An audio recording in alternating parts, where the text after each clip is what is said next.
Oi, gente, tudo bem? Bom, nesse vídeo eu vou falar um pouquinho para vocês sobre o filme Karate Kid 1, né? A Hora da Verdade. É um filme que marcou a época, me marcou bastante, ok? E eu vou falar um pouquinho para vocês sobre a relação entre o Daniel LaRusso e o seu Miyagi, tá bom? Vamos lá?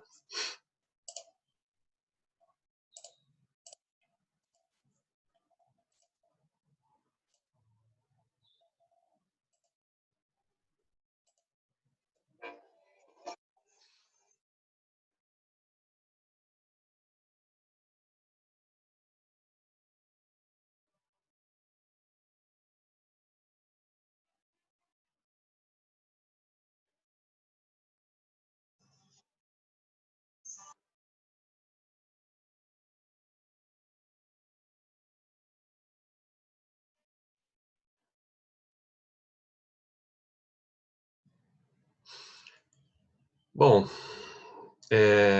só para iniciar, eu fui procurar no Google, né, informações sobre o filme Karate Kid. E aí eu vi que aproximadamente você tinha 61, quase 62 milhões, né, de resultados, de assuntos, imagens, vídeos, né, sobre o filme Karate Kid. Eu fiquei curioso sobre outros filmes da mesma época, qual era a repercussão deles no Google. Aí eu achei Footloose, que também é um clássico, né, e você tem 18 mil resultados aproximadamente. Locademia de Polícia, eu lembro bem que na época também era uma festa, era uma farra assistir os filmes, né? Da Loucademia, e você tem 56.300. Você vê que a diferença para Karate Kid, que são 61 milhões, quase 62 milhões, é muito grande. O que mostra que, para a data, né, para a época, o filme Karate Kid ele foi um filme que fez bastante sucesso, né? Vamos entender por que esse filme foi interessante, fez sucesso entre os jovens e os adultos também, né? Esse é o Daniel LaRusso. Ele é um jovem que tem um coração imenso, uma pessoa muito boa, que ajuda, gosta de ajudar as pessoas, gosta de fazer amizades, mas está passando por um momento difícil, porque a mãe teve que mudar de cidade, ele vive com a mãe, a gente não sabe muito bem a história do pai, ok? E do outro lado nós temos aí o simpático Miyagi, né? Que veio do Japão, não exatamente do Japão, né? O país dele é um país ali próximo do Japão, Okinawa, veio para o Brasil, mora sozinho e também é uma referência muito boa, uma pessoa de um coração imenso, uma experiência maravilhosa, adora pescar e adora karatê. Então aí a gente vai ver uma relação em algumas partes do filme entre aluno e professor, mas eu chego a defender também uma relação entre pai e filho, né? Porque chega um momento, em outros episódios e outros filmes, que a relação entre eles é tão forte que a gente, às vezes, quando olha, a gente percebe ali o nosso pai, ou o pai percebe o filho, de quanto bonita é a relação entre os dois. O primeiro contato entre eles foi muito legal, porque o Daniel ele precisava de alguém para consertar a torneira da casa dele que estava pingando. Ele ficou sabendo que tinha esse senhor Miyagi. Quando chegou lá, o Miyagi estava lá com o hashi tentando pegar mosquinha, aquela coisa assim, né? Esquisita. Ele achou esquisito. O Miyagi disse que tá bom, depois eu vou lá quando puder.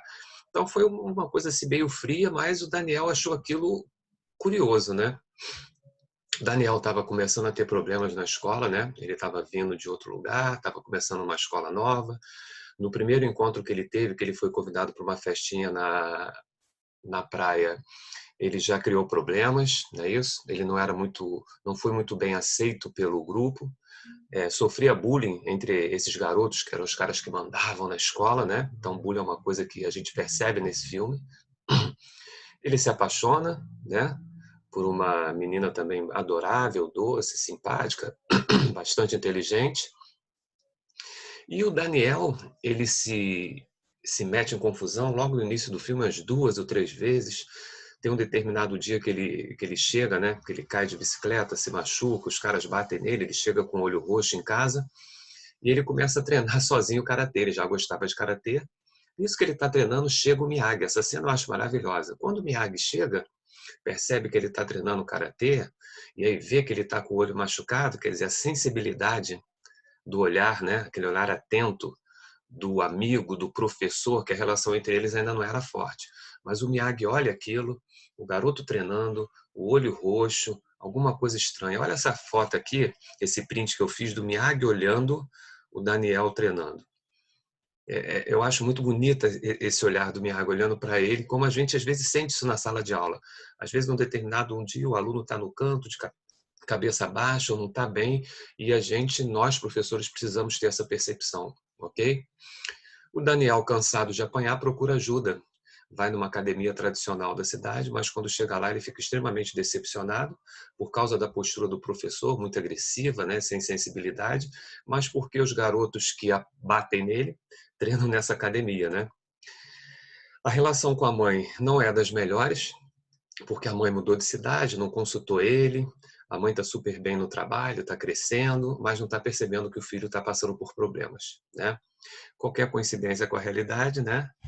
A gente, a gente também sabe que isso acontece demais na sala de aula, né? Os pais separados, a criança fica no meio sofrendo, sentindo tudo isso e às vezes não externa, a gente não sabe o que está acontecendo. A confusão na cabeça dele é grande. Problema com a mãe, apaixonado, apanhando na escola, mas sob o olhar atento do amigo, futuro amigo, né? Professor Miyagi. O Daniel vai na casa do Miyagi, na oficina do Miyagi, um dia de noite, agradecer porque o Miyagi tinha consertado a bicicleta dele, que tinha quebrado. E aí, a aproximação começa a ser um pouco mais intensa entre eles. O Miyagi ensina o Daniel a fazer meditação, a mexer com banzai, a aliviar a tensão, a esvaziar a cabeça, né? E o Daniel, a partir desse momento, passa a ter uma referência boa, né, no Miyagi. E aí eu acho que ele tem a primeira lição. Não ficou muito bem característico no filme, mas o Miyagi aí ensina ele a meditar, a esvaziar a mente, né? A fechar os olhos, imaginar o que ele quer e começar a seguir naquela direção. É uma cena também muito bonita do filme, do Miyagi dando a primeira lição para o Daniel. Sabendo que ele está com a cabeça confusa, a primeira coisa que ele faz é tentar aliviar a tensão do Daniel. É uma percepção muito boa que ele teve, ok? O Miyagi ajuda o Daniel a fazer uma fantasia muito criativa, né? Ele vai vestido de chuveiro numa festa fantasia que ele não queria ir. Lá ele encontra, né, a paixão dele, eles têm um momento agradável ali dentro do chuveiro, né? Mas, de novo, ele cria confusão, não é isso? Os caras batem nele, dessa vez com bastante intensidade, e o Miyagi, dessa vez, sabendo que ele estava correndo risco, ficou por perto e foi ajudar. Então o professor teve que intervir, né? Então, quando alguém está sofrendo bullying, quando alguém está passando por problemas difíceis na escola, tem um momento em que o professor precisa chegar e ter um pulso firme para resolver a situação, tentar ajudar o aluno também, ok? O Miyagi leva o Daniel para casa, né? Explica para ele qual é a razão dele treinar karatê. Não é como vingança. Karatê é para defesa, karatê é uma atitude, não é isso? Que as pessoas precisam ter boas atitudes, e começa a discutir essa situação com Daniel e fala aquela frase célebre que todo mundo usa até hoje, né? Não existe mau aluno, só mau professor. O professor diz, o aluno faz. Olho no olho e uma competição. O que o Miyagi faz? Pega o Daniel, vai na academia onde estão os garotos maus, né? A cobra cai, e olha no olho do professor e diz, olha só, deixa o meu garoto em paz, 1 contra 1 tudo bem, mas 5 contra 1 não vale. Vamos decidir isso onde? No campeonato. No campeonato de karatê. O Daniel fica muito assustado, mas aceita o desafio, porque ele não tem nada a perder, ele está apanhando, e pelo menos enquanto ele estiver treinando ao longo dos 2 meses, os garotos não estão batendo nele. E ele vai começar as aulas. E é um momento também adorável, todo mundo adora isso. Então, quando ele começa a treinar, o Miyagi faz um acordo com ele. Qual é o acordo? Silêncio. Você vai fazer tudo o que eu estou pedindo e não vai questionar absolutamente nada. É um tipo de postura tradicional que a gente está acostumado a ver na sala de aula. O professor fala, o aluno ouve e pronto, não é isso? Mas o Miyagi conhecia a essência do Daniel. Ele sabia qual era a melhor estratégia para atingir o Daniel. Pelo menos é o que eu acredito. Olha, não estava fácil para ninguém, não. Daniel passava o dia inteiro polindo o carro, pintando as cercas da casa do Miyagi, lixando o chão. O Miyagi passou a ter uma postura mais, né, agressiva, mais firme em relação a ele durante essa parte do treinamento. E lembrando que o Daniel, ele não entendia absolutamente nada do que estava acontecendo. Em alguns momentos ele achava que ele estava sendo explorado pelo Miyagi. Pô, esse cara está aqui, está mandando eu fazer tudo para ele, a casa dele está ficando um brinco, eu não estou aprendendo karatê, não estou aprendendo absolutamente nada. Mas essa foi a estratégia utilizada pelo Miyagi, ok?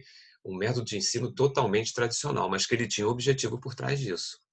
Até que um dia Daniel chega no limite, se irrita com o Miyagi, diz que ele não está aprendendo nada, que ele só está fazendo tudo o que o Miyagi está pedindo e a casa do Miyagi está ficando um brinco, e o Miyagi chama ele, e aí começa a mostrar que todos aqueles movimentos que ele estava fazendo para um lado e para o outro, para cima e para baixo, para a direita, para a esquerda, eram movimentos que, na verdade, eles estavam na essência do karatê. Então, o Miyagi começou a pedir para ele fazer as coisas, golpeava, ele estava conseguindo desviar dos golpes, e aí ele ficou extremamente surpreso, porque a ficha caiu e falava: caramba, isso é karatê, né? E aí foi um momento em que o aluno entende qual é a estratégia do professor e fala: caramba, eu entendi, é isso, eu acho que ele está certo, né? E a partir desse momento o filme ele fica mais claro. É interessante como é que durante o treinamento o filme é escuro, as cenas são mais escuras, né? A partir desse momento em que o Daniel reconhece o Miyagi como um professor e passa a confiar nele, as cenas ficam mais claras. O treinamento é mais alegre, é mais feliz. Aí você vê o Daniel treinando no barco, enquanto o Miyagi pesca, os dois nos jardins fazendo movimentos, não é isso? Então, o respeito e a admiração passa a aumentar entre eles, porque agora o Daniel confia muito no Miyagi e sabe que o que ele está fazendo é certo, né? Existe uma reciprocidade entre o relacionamento dos dois. Não é só o Miyagi que se doa, né, que dá presente, que conserta as coisas para o Daniel. Tem um dia que o Daniel chega na casa do Miyagi e o Miyagi está muito triste, lembrando do que ele deixou para trás, bêbado. O Daniel o ajuda, coloca na cama, né, e mostra que a relação entre os dois é muito bonita. Outra coisa que o Miyagi ensina para o aluno dele é o ter autonomia. No final, todas as cenas que aparece o Daniel treinando sozinho.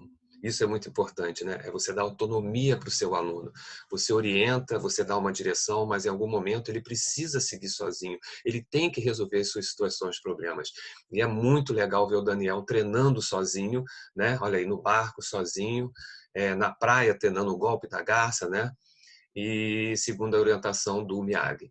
E para finalizar, chega o dia da competição. O Daniel não tem faixa, porque isso não existe para o Miyagi, não existe de onde ele vem, essa coisa da faixa que a gente cria aqui. O Miyagi não tem a menor noção das regras da luta. E isso é maravilhoso. O Miyagi não conhece as regras, ou seja, o Miyagi treinou ele no karatê para qualquer tipo de situação, para qualquer tipo de competição. E aí vem a pergunta, né? A sua escola prepara você para fazer uma prova ou prepara você para a vida, né? O que o Miyagi fez é isso, é preparar o Daniel para a vida, para o dia a dia e para qualquer que seja a competição, porque o verdadeiro karatê ele prepara você para qualquer coisa, né? Então essa parte do filme eu achei essencial, maravilhosa, né? O Daniel não começa bem na competição, mas depois ele vai pegando a manha, vai vencendo, chega na semifinal, leva mais uma pancada, né? Porque o mestre lá da Cobra Kai, que é uma pessoa de índole muito mal, não deveria estar no esporte, pede a um dos alunos que quebre a perna do Daniel, né? O garoto sabe que vai ser desclassificado, mas mesmo assim ele faz o que o mestre pede, vai e machuca muito o Daniel. O Daniel praticamente fica fora da competição, pede o Miyagi para ajudar ele, e quando tudo parece perdido, o Miyagi faz aquele esquentar as mãos e coloca lá na perna do Daniel, e o Daniel consegue andar e consegue seguir na competição, ele consegue fazer os pontos na final e dar esse golpe que ficou muito famoso, entrou na história, né? Que alguns chamam do golpe da garça, mas ele tem um nome, né? Bem legal. E ele consegue vencer a luta com todas as dificuldades, com tudo que ele passou, quer dizer, a hora da verdade, né? E tem o reconhecimento. O reconhecimento é justamente quando o cara que sempre está criando um problema com ele, está batendo nele, quer entregar, né, o troféu para o Daniel e ele diz: você é legal, Daniel. Então, o reconhecimento que ele teve, né? Quer dizer, valeu a pena passar por tudo isso, ok? Miyagi ensina isso. né? O professor ensina isso para o aluno, concentrar, focalizar as forças e lembrar do equilíbrio. O equilíbrio foi essencial para que o Daniel conseguisse dar a volta por cima e sair de toda a situação problemática que ele estava. Então, o professor de verdade é aquele que torna a sua vida melhor, né? Essa é a nossa função como educadores, né? Tornar a vida do nosso aluno melhor. Uma foto bonita aí do Miyagi com o Daniel, e finalizo com a frase que eu acho maravilhosa do Miyagi no filme Karate Kid, Uma Hora da Verdade. Não existe mau aluno, só mau professor. Professor diz, aluno faz. E uma foto aí minha, o meu melhor aluno, o meu aluno número 1, meu filho, na frente aí da nossa casa. Foi um prazer estar aqui com vocês, gente. Valeu, obrigado.